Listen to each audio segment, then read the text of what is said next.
Good morning चंदन, good morning Saurabh, कैसे हो यार? Good morning sir.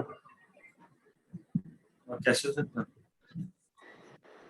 सर आवाज कम आ रही सर आप। हेलो। हाँ जी सर, अब हेलो। आ गई। यार कैसे हो, कैसे चल रहा है सब कुछ? सर बढ़िया सर, आप बताइए। बढ़िया। और कुछ कहीं जॉब का देख रहे हो तुम? तो वही वो देख रहे थे ना? सर जॉब का तो अभी वो हमने एक रिज्यूमे तो भरे हैं सर अभी। अच्छा अच्छा अच्छा। और जो अभी मैम ने भेजी थी ना रिज्यूम, वो तो भरे हैं। हाँ। वैसे ही बाहर में चेक कर रहे हैं अभी। अच्छा अच्छा अच्छा। सही है, लगेगा कहीं ना कहीं तो हो ही जाएगा। हाँ जी सर। चलो स्टार्ट कर लेते हैं, बाकी जब आएंगे तो ज्वाइन करते रहेंगे। तो आज एंटीना कंप्लीट कर लेंगे।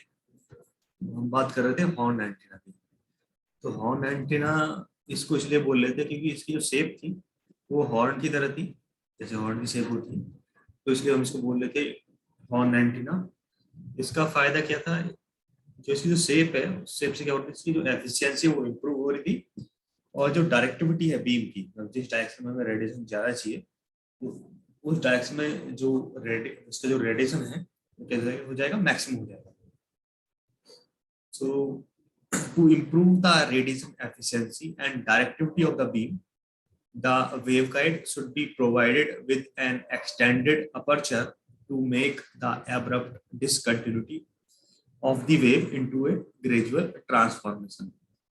तो इससे दो फायदे हो रहे थे, तो इसकी डायरेक्टिविटी, एक दूसरा इसकी efficiency, so that all the energy in the forward direction gets radiated. तो अगर इसकी हॉर्न की शेप में हम ये एंटीना हम यूज कर रहे हैं, तो बेसिकली जिस डायरेक्शन में, मतलब हॉर्न की जो डायरेक्शन जिसमें होगी, उसी डायरेक्शन में जो है, जो रेडिएशन है वो मैक्सिमम होगा। और ऑब्वियस सी बात है, उस डायरेक्शन में क्या होगी, एनर्जी जो होगी वो भी ज्यादा होगी। मतलब जिस डायरेक्शन में उसका वो रहेगी हॉर्न का, तो उसी डायरेक्शन में हमारा जो मैक्सिमम रेडिएशन होगा। इस टर्म को हम बोलते हैं फ्लेयरिंग। और ये किसकी हेल्प से होता है? हॉर्न एंटीना की हेल्प से होता है। और अगर हम बात करें इसकी फ्रीक्वेंसी रेंज की, तो इसकी फ्रीक्वेंसी रेंज होती है 300 मेगाहर्ट्ज से लेके 30 गीगाहर्ट्ज तक, तो इसकी रेंज है। इसके बाद अगर इसकी कंस्ट्रक्शन और वर्किंग की बात करें, तो इसकी कंस्ट्रक्शन तो हॉर्न शेप में है। The energy of the beam when the slowly transform into the radiation, the losses are reduced. अगर जो एनर्जी बीम है वो कैसे होगी, स्लोली ट्रांसफॉर्म होगी रेडिएशन में, तो उससे क्या होगा, जो लॉसेस है वो क्या क्या हो जाएंगे, रिड्यूस हो जाएंगे। और जो फोकस होगा जब बीम का, वो आपका इंप्रूव हो जाएगा। A horn antenna may be considered as a flared out waveguide by which the directivity is improved and diffraction is reduced. तो इससे क्या क्या फायदे हो रहे हैं? एक तो इसकी डायरेक्टिविटी इंप्रूव हो रही है, और जो इसमें डिफ्रैक्शन हो रहा था, जो भी लॉसेस हो रहे थे, वो भी क्या हो रहे हैं, रिड्यूस हो रहे हैं। तो ये इसकी सेफ है हॉर्न एंटीना की। इसमें फिर डिफरेंट टाइप के जो है बीम बनते हैं, तो कौन कौन से होते हैं? तो इसमें पहले हम देखते हैं सेक्टरल हॉर्न। तो इस टाइप का जो हॉर्न एंटीना होता है, उसमें जो फ्लेयर्स होते हैं, जो रेडिएशन होता है, वो एक ही डायरेक्शन में होता है। और flaring in the direction of the electric vector produce the sectoral electric plane horn. Similarly flaring in the direction of the magnetic vector produce the sectoral H plane. तो इसमें अगर फ्लेयर आपका जो है, अगर वो ई प्लेन में होगा तो उसको बोलेंगे ई प्लेन हॉर्न। अगर वो एच प्लेन में होगा, जो मैग्नेटिक फील्ड है, तो उसको बोलेंगे sectoral H H plane horn. इसी टाइप से दूसरा हॉर्न है इसमें, that is a pyramidal horn. तो इसको पिरामिडल हॉर्न क्यों बोल रहे हैं? क्योंकि इसमें इस टाइप का जो हमारा जो हॉर्न एंटीना है, उसमें जो फ्लेयरिंग होगी वो किस साइड में, दोनों साइड में होगा। उसका जो रेडिएशन होगा वो दो साइड में हो रहा है। And if the flaring is done on both the electric and magnetic walls of the rectangular waveguide, then the pyramidal horn antenna is produced। अगर जो इसमें जो फ्लेयरिंग हो रही है वो दोनों डायरेक्शन में हो रही है, मतलब इलेक्ट्रिक फील्ड वाली वॉल पे भी हो रही है और मैग्नेटिक फील्ड वॉल पे भी हो रही है, तो उस केस में जो हमारा जो एंटीना होगा वो कैसा होगा, वो होगा आपका पिरामिडल हॉर्न एंटीना। इसके बाद है कैनोनिकल। तो अगर हम कॉनिकल की बात करें तो when the walls of the circular waveguides are flared it is known as the conical horn and this is logical termination of the circular waveguide. तो अगर आपने कभी लैब में गए होंगे तो इसमें जो वेवगाइड्स होती है वो इस तरह की होती है। तो ये डिफरेंट डिफरेंट डायग्राम है। तो पहला है आपका एच प्लेन सेक्टरल हॉर्न का, दूसरा है पिरामिडल हॉर्न का, तीसरा जो है अगर हम सेकंड रो में देखें वो है आपका ई प्लेन सेक्टरल हॉर्न का, और सेकंड रो में जो सेकंड वन है that is conical horn antenna. तो ये डिफरेंट टाइप्स के हैं। तो इसमें फर्दर हम बात करते हैं जो फ्लेयरिंग होती है। Flaring helps to match the antenna impedance with the free space impedance for the better radiation. तो कभी भी जो जो मैक्सिमम जो पावर जो ट्रांसफर कब होती है, जो एंटीना का इंपेडेंस है और जो लोड का इंपेडेंस अगर वो मैच कर जाए तो उस केस में जो होगा जो रेडिएशन होगा मैक्सिमम होगा। सिमिलरली यहाँ पे भी जो फ्लेयरिंग होगी, फ्लेयरिंग क्या हेल्प करती है हमें, ये जो एंटीना का इंपेडेंस होता है और जो फ्री स्पेस का जो इंपेडेंस होता है उनको मैच करता है, जिससे कि बेटर और बेस्ट रेडिएशन हो सके। और इसका क्या फायदा है कि it avoids the standing wave ratio and provides greater directivity. तो स्टैंडिंग वेव रेशियो जो होता है वो उसको रिड्यूस करता है, और इसकी जो डायरेक्टिविटी होती है उसको भी इम्प्रूव करता है, वो इंक्रीज करता है। और इसकी जो बीम विड्थ होती है, अगर बीम विड्थ नैरो होगी तो ऑब्वियस ही बात है कि जो रेडिएशन होगा, जो हमारा जो एनर्जी होगा वो फोकस होकर जाएगा, मतलब उसी जिस पॉइंट पे हमें मतलब देख। The flared waveguide can be technically termed as the electromagnetic horn radiator। तो जो हमारा जो फ्लेयर्ड वेवगाइड होगा उसको हम बोल सकते हैं इलेक्ट्रोमैग्नेटिक हॉर्न रेडिएटर। इसके बाद हम नेक्स्ट पॉइंट पे बात करते हैं फ्लेयर एंगल। तो फ्लेयर एंगल होता है हॉर्न एंटीना का, वो बहुत ही इंपॉर्टेंट फैक्टर होता है। एंड अगर ये जो फ्लेयर एंगल होगा वो स्मॉल होगा तो उस केस में क्या होगा, जो हमारी जो रिजल्टिंग वेव होगी वो कैसे होगी, स्फेरिकल होगी।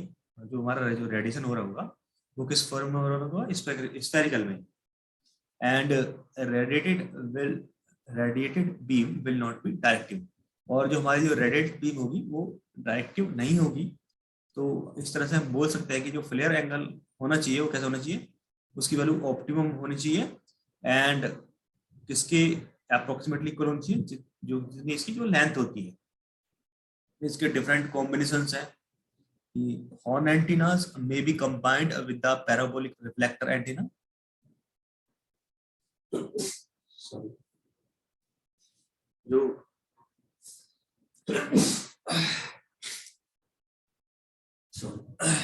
जो हमारा जो हॉर्न एंटीना होता है उसको हम बना सकते हैं किसको कंबाइन करके। Horn antenna may also be combined with the parabolic reflector antenna to form a special type of horn antenna। अगर हम horn antenna को parabolic reflector के साथ combine कर दें तो एक स्पेशल टाइप का जो हॉर्न एंटीना है वो हमारा फॉर्म हो जाता है। तो इसमें है आपका कास horn antenna and hog horn और ट्रिपली फोल्डेड हॉर्न रिफ्लेक्टर। तो ये दो टाइप के जो एंटीना है उनको हम फॉर्म कर सकते हैं हॉर्न एंटीना की हेल्प से। तो पहले हम बात करते हैं कास हॉर्न एंटीना। तो अगर इस एंटीना की बात करें इसमें क्या होता है, जो रेडियो वेव्स होती है, radio waves are collected by the large bottom surface. जो मतलब सरफेस होती है उसकी जो बॉटम होता है वो काफी लार्ज होता है और वहां पे जो रेडियो वेव को हम कलेक्ट करते हैं which is probably curved and reflected upward at the 45 angle. तो वो जो सरफेस पे हमको कलेक्ट कर रहे हैं तो रिफ्लेक्ट होके 45 डिग्री एंगल पे क्या हो जाएंगी, रिफ्लेक्ट हो जाएंगे। And after hitting the top surface they are reflected to the focal point. और फिर वो टॉप से स्ट्राइक करने के बाद वो फोकल पॉइंट पर जाएंगे, रिफ्लेक्ट हो जाएंगी। And the gain and the beam width of these are just like the parabolic reflector. तो इसका जो गेन और जो बीम विड्थ होती है वो किसके इक्वल होती है, जैसे कि पैराबोलिक रिफ्लेक्टर्स में होता है। इसके बाद दूसरा टाइप का जो एंटीना है दैट इज इसमें जो फॉर्म कर रहे हैं that is hog horn antenna. तो अगर हम इसकी बात करें, a parabolic cylinder is joint to pyramidal horn.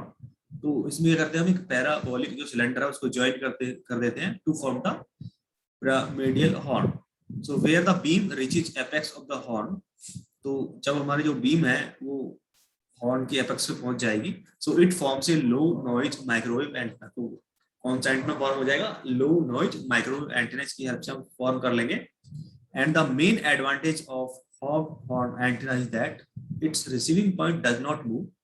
तो इसका एक एडवांटेज होता है हॉर्न एंटीना का जो इसका जो रिसीविंग एंड होता है उसको मूव नहीं करता है। So the antenna is rotated about its axis. तो हम इसकी अगर वो मूव नहीं कर रहा है तो जो एंटीना होता है उसको हम रोटेट कर सकते हैं उसकी एक्सिस के अकॉर्डिंग, एक्सिस पे। फिर इसकी बात करते हैं, नेक्स्ट पॉइंट है इसका जो रेडिएशन पैटर्न होता है। तो अगर इसकी रेडिएशन पैटर्न की बात करें, the radiation pattern of horn antenna is spectral wave front. तो इसका जो रेडिएशन होता है वो कैसा होता है? स्पेक्ट्रल वेव फ्रंट की तरह होता है। जो इसमें हम देख सकते हैं इस फिगर में, the following figure shows the radiation pattern of horn antenna. तो ये जो रेडिएशन है किसका है? रेडिएशन पैटर्न हॉर्न एंटीना का है। And the wave radiates from the aperture minimizing the diffraction of the waves and the flaring keeps the beam focused. तो flaring से क्या हो रहा है? जो बीम है वो एक ही डायरेक्शन फोकस रहेगी and the radiated beam has high directivity.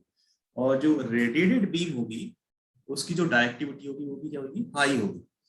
तो ये इसका जो है रेडिएशन पैटर्न है। तो इसकी हम फिर एडवांटेज एंड डिसएडवांटेज की बात करते हैं। तो इसकी जो एडवांटेज है, फर्स्ट एडवांटेज ये है कि इसमें क्या होता है? स्मॉल माइनर लोब्स होते हैं और इसमें जो इम्पिडेंस जो मैचिंग हम जो बात कर रहे थे कि जो एंटीना का जो इम्पिडेंस है और जो लोड का इम्पिडेंस है उसकी मैचिंग परफेक्ट होती है। दूसरा, इसमें जो डायरेक्टिविटी होती है वो भी अच्छी होती है और इसकी जो बीम विड्थ होती है वो भी नैरो होती है, जिससे कि ये फायदा ये होता है कि जो हमारा जो रेडिएशन है वो एक पार्टिकुलर डायरेक्शन में होगा और वो मैक्सिमम होगा अगर कम वो स्पेस ले रहा है, मतलब वो स्प्रेड नहीं होगा। और इसमें जो स्टैंडिंग वेव जो है, क्योंकि इसका स्टैंडिंग वेव रेशो कम है, तो जो स्टैंडिंग वेव जो होंगी वो भी इसमें मतलब नहीं होंगी और इसको बोल सकते हैं कि स्टैंडिंग वेव्स आर अवॉइडेड। फिर इसकी कुछ डिसएडवांटेज है कि जो इसका जो फ्लेयरिंग एंगल होता है उसी के बेस पे हम डिसाइड करते हैं इसकी डायरेक्टिविटी। और flare angle and the length of the flare should not be very. तो इसमें ये भी एक डिसएडवांटेज है कि जो फ्लेयर एंगल होता है और जो लेंथ है फ्लेयर की वो भी इतनी स्मॉल नहीं होनी चाहिए हमारी। और फिर इसकी बात करते हैं इसकी एप्लीकेशन की। अगर इसकी एप्लीकेशन की बात करें तो इसको हम यूज करते हैं एस्ट्रोनॉमी में और माइक्रोवेव एप्लीकेशन में। तो ये था आपका हॉर्न एंटीना। इसके बाद नेक्स्ट उसमें चलते हैं, another type of antenna that is slot antenna. तो ये भी एक एग्जांपल किसका है? एक अपर्चर एंटीना का एग्जांपल है। तो अगर इसकी बात करें, ए rectangular slot is made on the conducting sheet. तो इसमें जो रेक्टेंगुलर स्लॉट होता है उसको कंडक्टिंग शीट पे हम बनाते हैं and this slot antenna can be formed by simply making cut on the surface where they are mounted on. तो इस टाइप के एंटीना को फॉर्म करने के लिए सिंपली जिस सरफेस पे हमें इसको बनाना है उस सरफेस को मतलब वहीं उसको कट कर लेते हैं और जहाँ पे इसको माउंट करना है तो उसको माउंट कर देते हैं। फिर इसकी अगर हम बात करें फ्रीक्वेंसी रेंज की, तो ये भी इसकी जो फ्रीक्वेंसी रेंज होती है 300 मेगाहर्ट्ज से लेके 30 गीगाहर्ट्ज। और इसकी कंस्ट्रक्शन की बात करें तो ये इसकी शेप अगर आप फिगर में देख पा रहे हैं, the use of slot antenna is well understood through this working principle. So let us look at the structure of the slot antenna. तो ये slot antenna का जो structure है, so अगर इसकी बात करें हम working की, so when an infinite conducting sheet is made a rectangular cut, अगर हम एक infinite conducting sheet ले रहे हैं और उससे हम एक rectangular cut अगर बनाएं तो, और उसके बाद क्या करें, जो इसमें जो फील्ड होते हैं उसको हम एक्साइट कर दें in the aperture and so इस टाइप के जो एंटीना जो फॉर्म होगा उसको बोलेंगे हम slot antenna. So this can be understood by observing the image of the slot antenna. The following image shows the model of the slot antenna. तो इसमें एक तरफ से देखें तो एक तरफ से कट है, बाकी जो दो सरफेस इसमें देख रहे हैं वो कैसे है, मतलब क्लोज है। एक मतलब एक हमने इस टाइप से अगर हम बात करें, हम पाइप ले लें और पाइप को एक तरफ से हम इसको क्या कर लें, कट कर लें, और पाइप किस शेप का होना चाहिए, वो रेक्टेंगुलर शेप का होना चाहिए। फिर इसकी बात करते हैं इसकी वर्किंग प्रिंसिपल की। the principle of the slot antenna can be easily understood through the Babinet principle of optics. तो बेबिनेट का जो प्रिंसिपल होता है वो क्या होता है, उसके प्रिंसिपल पे वर्क करता है. तो इसकी अगर हम बात करते हैं बेबिनेट प्रिंसिपल की, so Babinet's principle states that when the field behind a screen with an opening is added to the field of complementary structure, the sum is equal to the field when there is no screen. तो ये जो Babinet जो principal है ये बताता है कि जब हमारी जो फील्ड, जो स्क्रीन की जो पीछे की जो फील्ड होती है with an opening is added, तो अगर उसको हम ऐड कर दें किसके साथ, कॉम्प्लीमेंट्री स्ट्रक्चर के साथ, तो इसका जो सम होगा वो किसके इक्वल होगा, the sum of this is equal to the field when there is no screen. तो जैसे कि हम बात करें शैडो की, कि कोई भी हमारा ऑब्जेक्ट है उस पर अगर हम लाइट फॉर्म करते हैं तो उसकी शैडो फॉर्म होती है. अगर हम शैडो को उस ओरिजिनल के साथ कंबाइन कर दें और अगर कोई स्क्रीन ना हो, मतलब जिसके पीछे हमारी इमेज बननी है, तो अगर इमेज ना बने तो इन दोनों का जो सम है वो कैसे होगा, इक्वल होगा. मतलब पहला केस है कि हम कोई ऑब्जेक्ट है उस पर हम कोई बीम मतलब कोई लाइट उस पर स्ट्राइक कर रहे हैं, तो एक जो पीछे जो भी स्क्रीन होगी उस पर उसका क्या बन जाएगा, इमेज बन जाएगा. दूसरा केस है ये किसके इक्वल होगा, अगर हम वो इमेज मतलब पीछे अगर स्क्रीन ना हो तो उस केस में. तो the above figure image clearly explain the principle. So इसको हम देख लेते हैं, इसमें और क्या लिखा हुआ है. In all the regions which are non collinear with the beam, the above two screen in figure 1 and figure 2 produce the same diffraction pattern. इसमें फिर तीन केस है. पहला केस की अगर बात करें, when consider a light source and the conducting plate with an aperture before a screen, so the light does not pass through the opaque area but passes through this aperture. तो अगर एक light source लें और एक conducting plane लें या फिर field लें with an aperture before a screen, और स्क्रीन से पहले क्या होना चाहिए, अपर्चर होना चाहिए. और अगर हम लाइट जो पास करते हैं वो इस अपर्चर एरिया से पास नहीं होती है, बट जो अपर्चर होता है, सॉरी ओपेक जो एरिया होता है उससे वो पास नहीं हो रही है, बट अपर्चर जो है उससे पास हो रही है. दूसरा केस है कि हम एक लाइट सोर्स और कंडक्टिंग प्लेन लें, वो किस साइज का, जैसा कि पिछले साइज मतलब केस 1 में लिया है अपर्चर, तो उस केस में क्या होगा, the light does not pass through the plane but through the remaining portion. तो इस केस में जो लाइट जो पास हो रही है वो प्लेन से पास नहीं हो रही है, बट उसके अलावा जो सारा पोर्शन है उससे पास हो रही है. केस थर्ड है कि अगर हम दोनों को कंबाइन कर दें, if we combine these two conducting planes, both the cases and the put before the light source, अगर दोनों को कंबाइन कर दें और लाइट सोर्स के मतलब लाइट सोर्स को से उसको पास करें, the screen is not placed to observe the resultant combination. तो इसमें जो है हमारा जो स्क्रीन है उसको ऑब्जर्व करने के लिए ना रखें, तो the screen the effect of screen get nullified. तो इस केस में जब स्क्रीन नहीं होगी तो ऑब्वियस सी बात है उसका कोई इफेक्ट नहीं होगा. तो इसके बाद इसकी बात करते हैं कि इसकी जो वर्किंग है वो किस तरह से है स्लॉट एंटीना की. The principle of optics is applied to the electromagnetic wave for the wave to get radiated, and it is true that when a high frequency field exists across a narrow slot in a conducting plane, the energy is radiated. So अगर इस image की बात करें, this image shows a slot antenna which explain well about its working.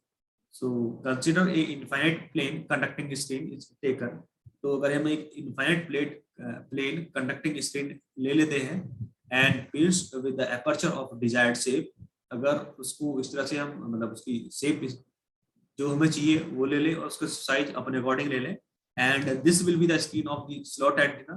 तो इसको हम as a screen use करें slot antenna. And another screen is considered interchanging the places of the aperture and the screen area which is complementary screen.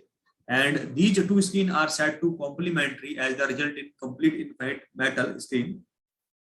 And now this become the slot antenna, and the terminal impedance is quite desirable for the radiation. तो इसमें हम basically क्या कर रहे हैं कि एक हम इनफाइनाइट प्लेन ले रहे हैं, मतलब स्क्रीन ले रहे हैं जिस साइज का हमें चाहिए और जिस शेप का चाहिए, जैसा भी हमने एक्सपेरिमेंट करा था।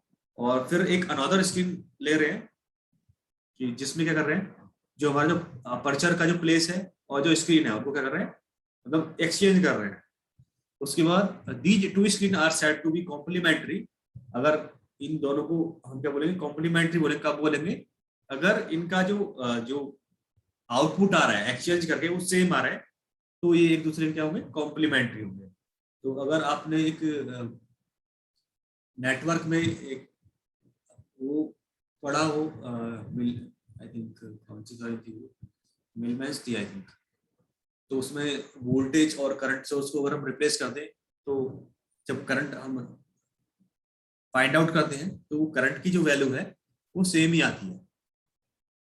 तो ये वही इसमें लॉजिक है कि अगर हम स्क्रीन को और ऑपिक जो है उसको अगर हम इंटरचेंज कर रहे हैं तो उसका जो रिजल्टेंट है वो सेम ही आ रहा है। इसके बाद हम बात करते हैं इसका जो रेडिएशन पैटर्न है वो कैसे आपका ओमनी डायरेक्शनल है। तो इसको जस्ट जैसे कि हम बात कर रहे थे हाफ वेव डाइपोल में, तो इसकी जो शेप होती है 8 जो हमारा डिजिट होती है वो उसको हॉरिजॉन्टली प्लेस कर दें, तो इसका जो रेडिएशन पैटर्न होगा सेम उसी तरह आएगा। इसके बाद इसमें कुछ एडवांटेज और डिसएडवांटेज और इसकी एप्लीकेशन है। तो इसकी एडवांटेज की बात करें तो it can be fabricated and concealed with the metallic object and it can provide convert communication with a small transmitter। तो इसकी एडवांटेज है। और इसकी अगर डिसएडवांटेज की बात करें तो इसमें हाइयर क्रॉस पोलराइजेशन लेवल्स होते हैं और इसकी जो एफिशिएंसी होती है वो कैसी होती है, लो होती है। और इसकी अगर एप्लीकेशन की बात करें, इसका हम यूज करते हैं रडार नेविगेशन में और एरे को फीड करने में with the help of waveguide. फिर इसके बाद नेक्स्ट टाइप पे चलते हैं। तो नेक्स्ट टाइप है आपका माइक्रो स्ट्रिप। तो इसके बाद दो और बचेंगे, उनको भी कंप्लीट कर लेते हैं। माइक्रो स्ट्रिप बेसिकली क्या होते हैं, ये लो प्रोफाइल एंटीना होते हैं। तो एक मेटल पैच को हम माउंट करते हैं ग्राउंड पे with a dielectric material between. तो ये सिमिलरली कैसा होता है, जैसे हमारा कैपेसिटर होता है कि कैपेसिटर की दो प्लेट होती है, उनके बीच में हम कोई जो है डाइइलेक्ट्रिक मटेरियल क्या करते हैं, फिल कर लेते हैं। सिमिलरली यहाँ पे भी जो माइक्रो स्ट्रिप जो एंटीना होते हैं वो कैसे होते हैं, लो प्रोफाइल एंटीना होते हैं और जो एक मेटल जो होती है उसको उसके बीच में हम क्या करते हैं, माउंट कर लेते हैं। तो इस टाइप को जो एंटीना होता है उनको बोलेंगे माइक्रो स्ट्रिप या पैच एंटीना। इनका जो साइज होता है वो कैसा होता है, काफी लो होता है। अगर इसकी फ्रिक्वेंसी की बात करें तो इसकी जो फ्रिक्वेंसी रेंज होती है वो होती है आपकी 100 मेगाहर्ट्ज होती है। और अगर हम बात करें इसकी कंस्ट्रक्शन की, तो ये कंस्ट्रक्शन हम इसमें देख पा रहे हैं कि इसमें मेटल पेच है, ग्राउंड है और फीड वायर्स है। तो इसकी हम थ्योरी देख लेते हैं। Micro strip antenna consist of a very thin metallic strip placed on a ground plane with a dielectric metal in between.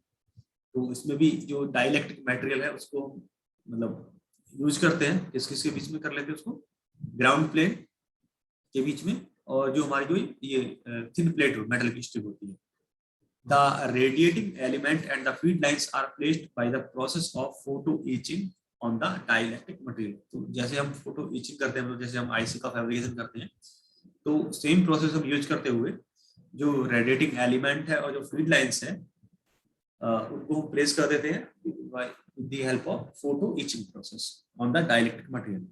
Usually the patch or the micro strip is chosen to be square। तो इसमें जो patch और जो micro strip होती है उसको कैसे भी स्क्वायर या फिर सर्कुलर और या फिर रेक्टेंगुलर शेप की हम यूज करते हैं। क्यों यूज करते हैं, इससे क्या फायदा होता है, इससे जो इसकी जो एनालिसिस है और जो फैब्रिकेशन है वो कैसा कैसा होता है, वो इजीली हो जाता है। फिर ये इसका फिगर है, the length of the metal patch is λ/2। तो इसकी जो लेंथ है वो कितनी है, λ/2 है।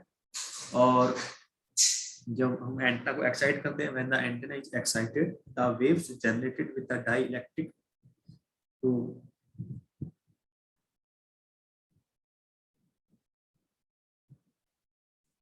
तो इसमें अगर हम वेव को जब इसको एंटेना को एक्साइट करते हैं तो वेव जो है जनरेटेड हो जाती है किसमें, with in the dielectric, and इसमें रिफ्लेक्शन भी होता है, और जो इसमें क्या होता है, ये जो एनर्जाइज भी रहती है जो हमारी वेव्स होती हैं from the edges of the metal patch with very which is very low.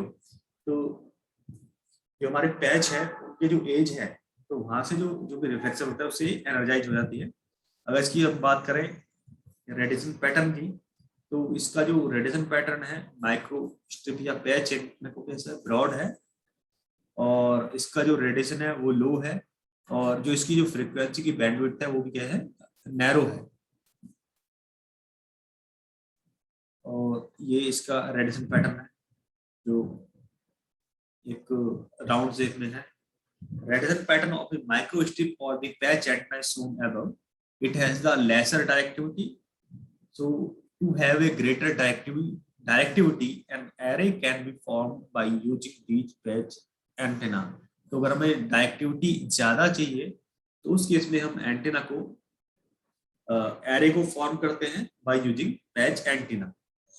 तो इसकी भी कुछ advantage disadvantage and different application हैं। तो इसके एडवांटेज की बात कर लेते हैं पहले। इसकी जो कॉस्ट है वो लो होती है, और इसको इजीली इंस्टॉल कर सकते हैं, और इसका जो वेट होता है वो भी काफी लाइट होता है, कम होता है, जिससे कि हम इसको इजीली वन प्लेस से अनदर प्लेस पे माउंट कर सकते हैं।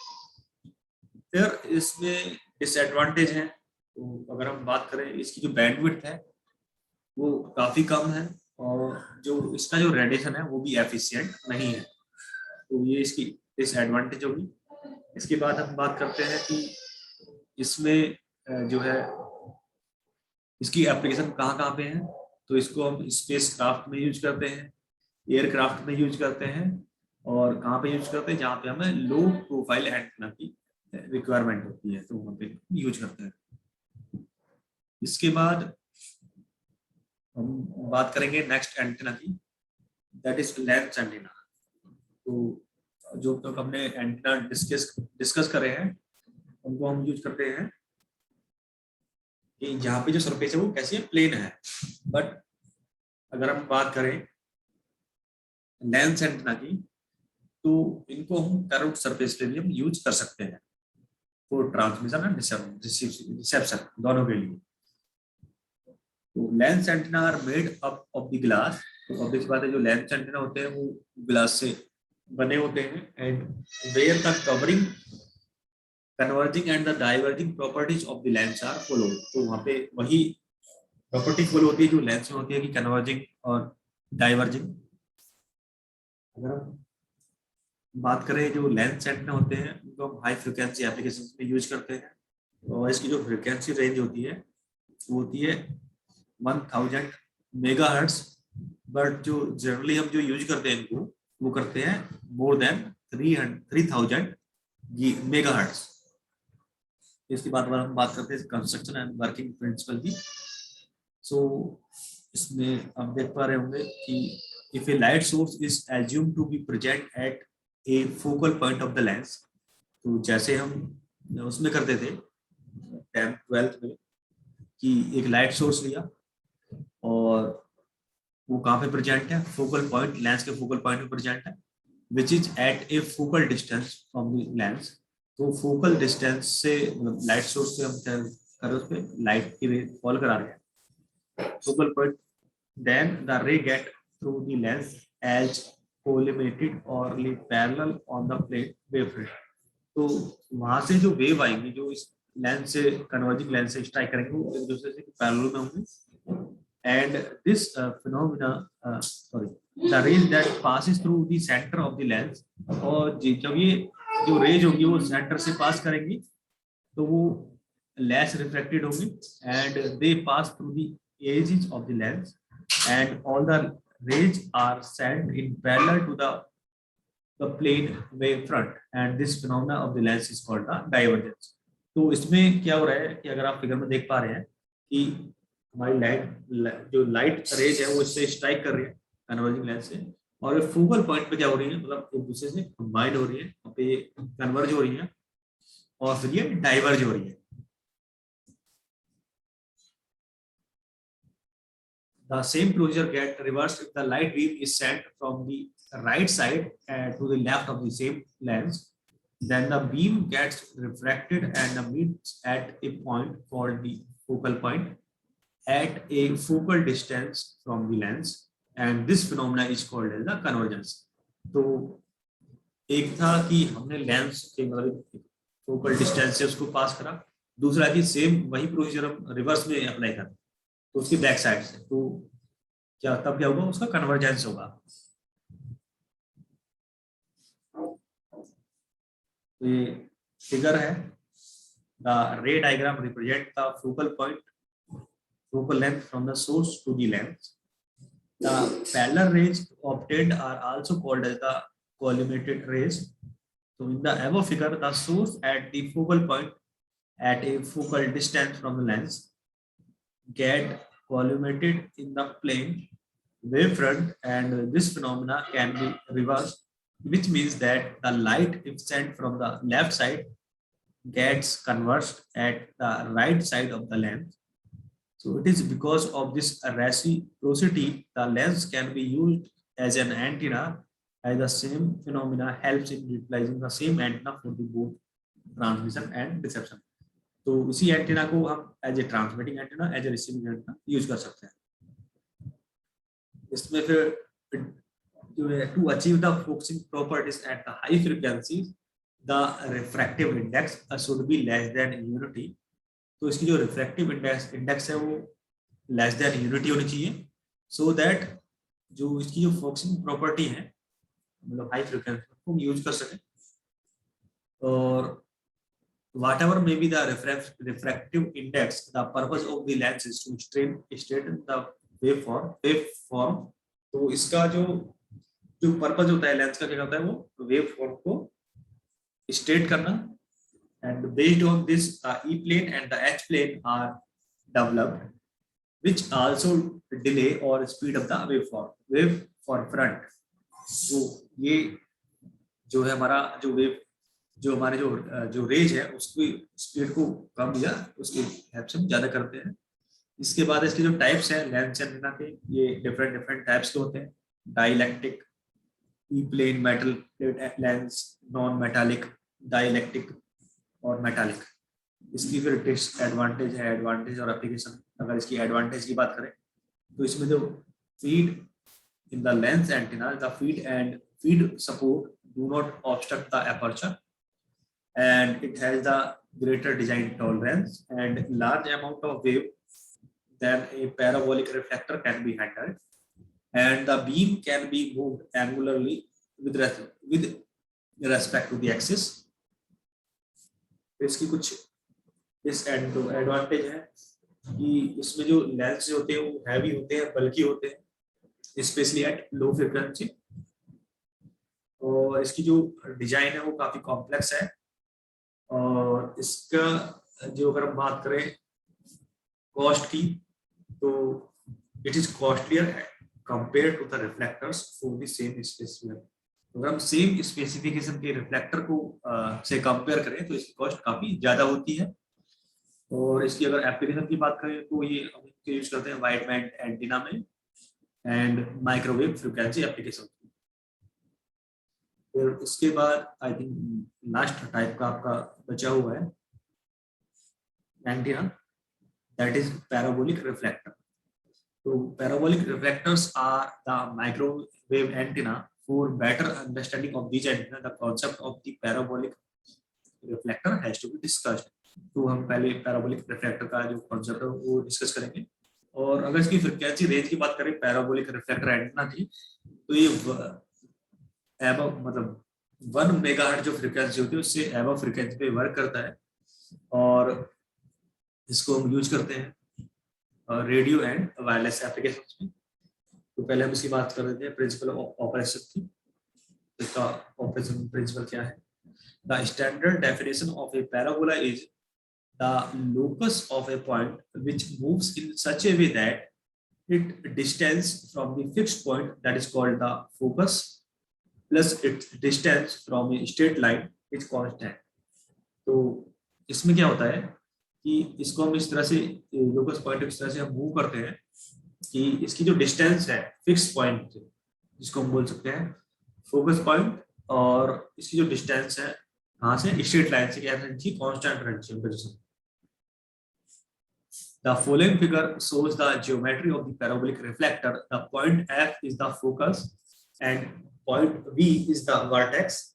The line joining F and V is the axis of the symmetry, and PQ are the reflected rays, where L represent the line direct on which the reflected point lie. So hence, as per the above definition, the distance between F and L lie constant with respect to wave being focused. तो इसमें जो B F है, ये जो point है की जो distance के समय वो क्या होगा, मतलब जहां जहां से वो रिफ्लेक्ट कर रही होगी, तो ऑब्वियस सी बात है, अगर पी वन पॉइंट से करेगी तो उसकी जो डिस्टेंस है वो डिफरेंट होगी, पी टू से करेगी तो उसकी डिस्टेंस डिफरेंट होगी, अगर पी थ्री से रिफ्लेक्ट करेगी तो उसकी डिस्टेंस कम होगी। The reflected wave forms a collimated wavefront out of the parabolic shape. The ratio of the focal length to the aperture size, that is f over d ratio, is the important parameter for the parabolic reflector. और इसकी जो value होती है वो कितनी होती है, 0.25 से लेकर 0.5 के बीच में होती है। इसकी अगर हम बात करें बाद में, कि the law of reflection states that angle of incidence and the angle of reflection are equal. And the law this law, when used along a parabolic, it helps the beam focus,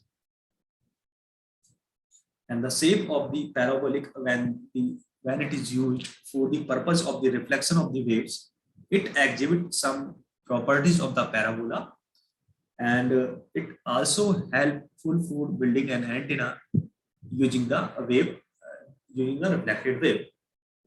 इसके बाद हम इसकी बात करते हैं properties की, कि all the waves originating from the focus are reflected back to the parabolic axis, hence all the wave reaching the aperture are in phase. The second point है, as the waves are in phase, the beam of the radiation along the parabolic axis will be strong and concentrated. इसके बाद इसमें है कि इसकी जो construction और जो वर्किंग है, if a parabolic reflector antenna is used for the transmitting a signal, the signal from the feed comes out of a dipole or a horn antenna. So it focuses the wave on the parabola. So it means that the wave come out of the local point and strike the parabolic reflector. This wave now gets reflected as a collimated wave front. तो अभी हमने जो जैसे ये देखा था कि यहाँ से हमारी जो क्या है, ये Q1 Q2 Q3 पॉइंट से क्या रही है, रेज आ रही है, और इस रिफ्लेक्टर से क्या कर रही है, वो स्ट्राइक कर रहे हैं, और फिर ये फोकल पॉइंट पे जा रही है तीनों। जैसे कि इसमें एक एग्जांपल दिया हुआ है, पैराबोलिक रिफ्लेक्टर एंटीना, जैसे हमारा डिश एंटीना होता है, तो इसमें एक अनदर जो पॉइंट है जो इम्पोर्टेंट है, दैट इज कास्केड फीड। तो ये बेसिकली होता क्या है, cascade feed is another type of feed given to the reflector antenna, and in this type the feed is located at the vertex of the paraboloid. तो इसमें जो feed करते हैं वो आप देख पा रहे होंगे, ये हमारा जो है पैराबोलिक रिफ्लेक्टर है, इसके सेंटर पे जहाँ से इसको फीड कर रहे हैं, और ये हाइपरबोलिकल कॉनकेव रिफ्लेक्टर है, जहाँ से बेसिकली जो हमारे जो रेस इसको फीड कर रहे हैं, तो ये कॉनकेव रिफ्लेक्टर से क्या हो रही है, स्ट्राइक कर रही है, और फिर स्ट्राइक करके उससे रिफ्लेक्ट हो रही है, फिर से किस पे जा रही है, वो रिफ्लेक्टर पैराबोलिक रिफ्लेक्टर पे जा रही है, और फिर उसके बाद स्ट्राइक करने के बाद फिर से क्या हो रही है, स्ट्रेट हो रही है। तो इसमें ये है कि cascade is another type of feed given to the parabolic reflector, and in this the feed is located at the vertex of the paraboid, and unlike the parabolic reflector, a concave convex shaped reflector which gets as a hyperboloid is placed opposite to the feed of the antenna, and it is also known as the secondary hyperboloid reflector or sub-reflector, and it is placed such that one of the foci coincided with the focus of the paraboloid, hence the wave gets reflected twice. तो इसकी फिर further working है, तो ये अभी जो हम discuss कर रहे हैं वही सब है, और फिर इसके डिसएडवांटेज एडवांटेज एप्लीकेशन देख लेंगे कि इसमें क्या होता है, जो माइनर लोब है वो